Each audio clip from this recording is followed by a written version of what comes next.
Exposed. Ranvijay को पता था कि वो क्या सोच रही है, इसलिए उसने फोन उठाया और टीना के हाथ में रख दिया।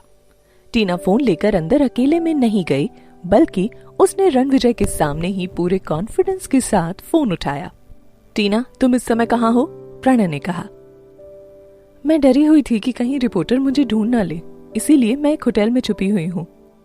टीना ने आराम से जवाब दिया। अच्छा, तो तुम्हें भी ये नहीं पता कि रितिका ने क्या किया है? प्रणय ने बड़ी सहजता से सवाल किया। रितिका को क्या हुआ है? मैं तो उससे मिली भी नहीं और ना ही मेरी उससे कोई बात हो रही है। क्या किया उसने? टीना ने बहुत ही सफाई से झूठ बोला। तुम्हारी मैनेजर को थैंक्स, उसकी वजह से पीजी ग्रुप बर्बाद होने वाला है। जल्दी से तुम ऑफिस पहुंचो, मैं तुम्हारे लिए एक प्रेस कॉन्फ्रेंस रख रहा हूँ। टीना, पीजी ग्रुप को बर्बाद होने से सिर्फ तुम ही बचा सकती हो। Press conference? मतलब कि वो सारा ब्लेम फिर से तुम्हारे ऊपर डालने का प्लान बना रहा है? जैसे ही रणविजय ने बोलना शुरू किया, टीना ने फोन रख दिया। मैंने अपना नंबर तुम्हारे फोन में सेव कर दिया है, किसी भी समय अगर तुम्हें मेरी जरूरत हो तो मुझे बता देना बस। Thank you Ranvijay. तुम मुझे ऐसे रणविजय कहकर क्यों बुलाती हो? रणविजय ने अपनी टांगे मोड़कर टीना को खुद की तरफ खींचते हुए कहा। तुम जल्दी से मेरे लिए कोई नाम ढूंढो, वरना मैं तुम्हें जाने नहीं दूंगा।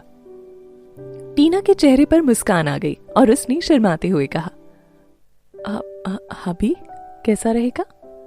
आज पहली बार रणविजय के चेहरे पर भी मुस्कान देखने को मिल रही थी। चलो, मैं तुम्हें वापस तुम्हारे ऑफिस छोड़ देता हूँ, लेकिन हाँ, एक चीज याद रखना, तुमने मुझसे जो प्रॉमिस किया है वो मत भूलना। आई थिंक तुम समझ रही हो मैं किसकी बात कर रहा हूँ। टीना जानती थी कि रणविजय इस वक्त किसकी बात कर रहा है। उसने रणविजय को आंखों में विश्वास में भरी नजरों से देखते हुए उसे खुद पर भरोसा करने का यकीन दिलाया।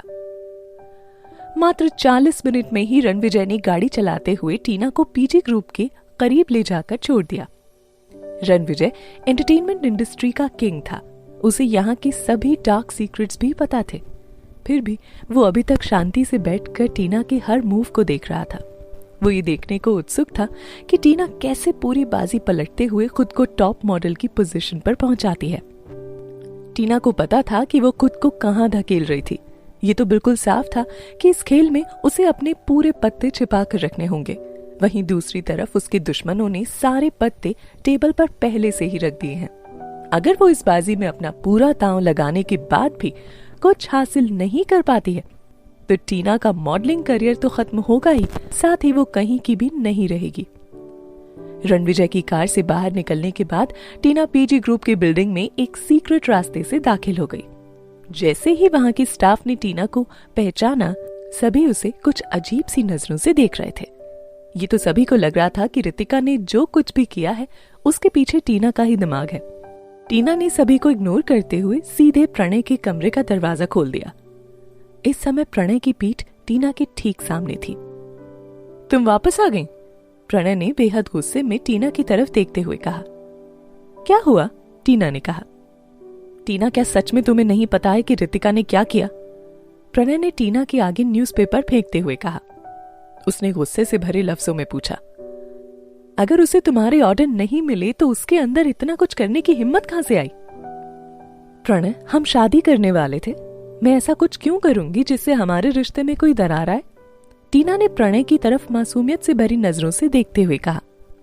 अच्छा, तुम बस ये बताओ कि तुमने शो में क्राउन का वो सितारा अपने पैरों में क्यों रखा?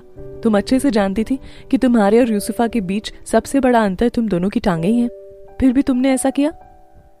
जैसे ही उसने ये सवाल किया, टीना ने प्रणय की तरफ देखा। वो उन पुराने ख्यालों में खो गई जब कई बार प्रणय ने यूसुफा को इसी तरह से बचाया था। उसे एक पल के लिए ये लगा था कि प्रणय सिर्फ अपने करियर को बचाने के लिए ये सब कर रहा है।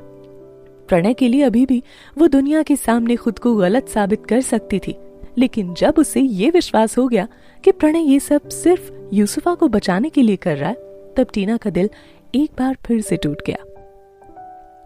उस वक्त मेरे पास क्राउन के उस सितारे को घुटनों में पहनने के अलावा कोई और चारा नहीं था।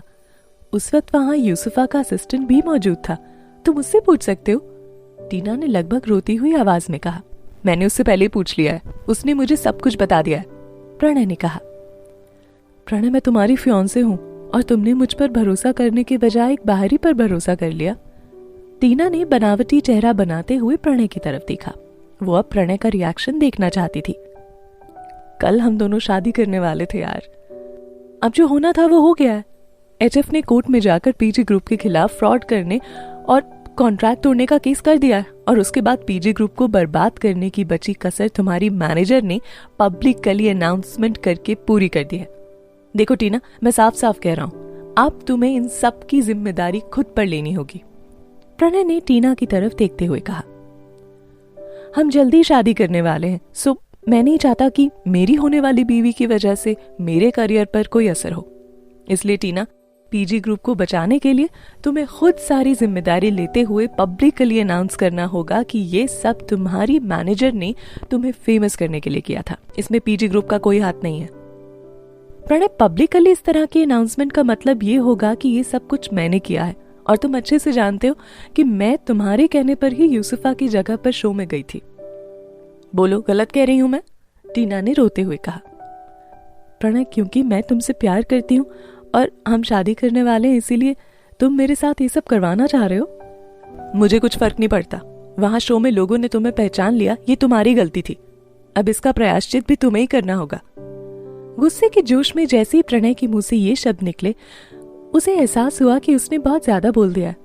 तुरंत ही वो बिल्कुल नॉर्मल हो गया और फिर वो अपनी बाहें खोलते हुए टीना को हग करने के लिए बढ़ा, लेकिन टीना ने उसे पीछे धकेल दिया।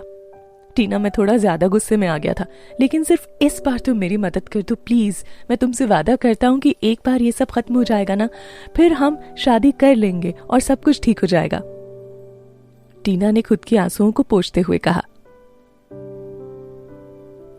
देखो प्रणय, मैं ये सब कह रही हूँ इसलिए नहीं कि मैं अपनी गलती मान रही हूँ, मैं सिर्फ तुम्हारे करियर को बचाने के लिए ही ये सब कह रही हूँ, लेकिन आगे मुझसे ये सब नहीं होगा। टीना ने खुद के आंसू पोंछते हुए थोड़े सख्त लहजे में कहा। हाँ, मैं प्रॉमिस करता हूँ दोबारा ऐसा कभी नहीं होगा। वास्तव में प्रणय ये अच्छे से जानता था कि जैसा टीना का नेचर है वो हमेशा उसके कंट्रोल में रहेगी। आगे भी टीना ये सब करने को जरूर मान जाएगी, खास तौर से जब दोनों की शादी हो जाएगी। प्रेस कॉन्फ्रेंस दोपहर में 3 बजे है। उससे पहले हम एक मीटिंग कर रहे हैं, ये कंफर्म कर लेंगे कि तुम प्रेस कॉन्फ्रेंस में क्या करने वाली हो।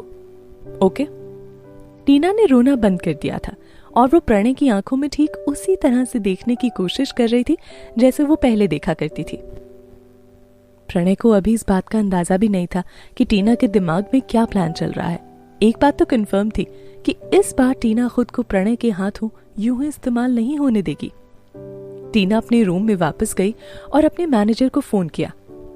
रितिका, तुम्हें पता है प्रणय मुझसे क्या कह रहा है? उसने अब सारा ब्लेम मेरे ऊपर डालने का प्लान बना लिया है। टीना, ये कौन सी नई बात है? वो हमेशा से ऐसे ही था, बस तुम्हें थोड़ी देर में समझ आया। अच्छा ये सब छोड़ो, तुम मुझे ये बताओ कि आगे क्या करना है। उसकी मैनेजर ने पूरे जोश से कहा। 3 बजे मैं अपनी गलती मानकर लोगों से माफी मांगने का अनाउंस करूंगी। इसके तुरंत बाद ही तुम प्रणय और यूसुफा की हॉस्पिटल वाली फोटोज रिलीज कर दो। हाँ बिल्कुल, मैंने तो इसे एक्सपोज करने के लिए ना एक बड़ी हेडलाइन भी सोच ली है। एक्सपोज्ड, पीजी ग्रुप के बॉस प्रणय गुलाटी का स्कैंडल। टीना को रितिका की बातों पर हंसी आ गई। फिर उसने रितिका से माफी मांगते हुए कहा, सॉरी रितिका, तुम्हें इन सबके बीच घसीटने के लिए। टीना, अब अगर तुमने ये फैसला कर ही लिया है ना, तो मैं तुम्हारी फिर से टॉप मॉडल बनने में मदद करूंगी।